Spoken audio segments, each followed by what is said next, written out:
4 reasons why I feel that content writers are the most abused digital marketing professionals. Number 1, low entry barrier. What do you exactly need to start your career as a content writer? Just write, that's it.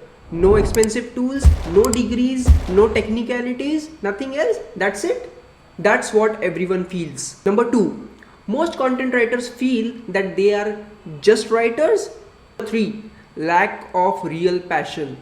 Most of the writers that I know have started their content writing journey or career for two major reasons. First, they wanted to make some quick money while being at home while focusing on their mainstream career.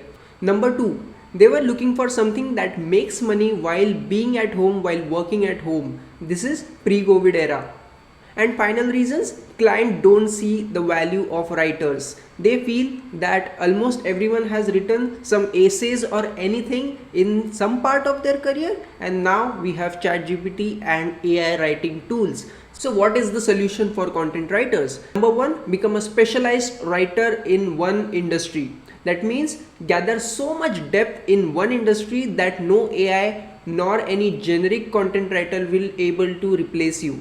Number 2, get specialized with your offering. What exactly do you write as a content writer? Do you write web copies? Do you write poems? Do you write letters? Do you write content for articles, emails? There is so much to do in content writing. What exactly are you doing and what exactly are you offering to your clients? Number 3, make engaging content. That means you don't have to write a 3000 text based content which is boring and nobody wants to read. Attention span of netizens is drastically reducing due to the short format of content. So make sure that your content is highly engaging and worth reading. What exactly your specialized offering is? Tell me in the comment section.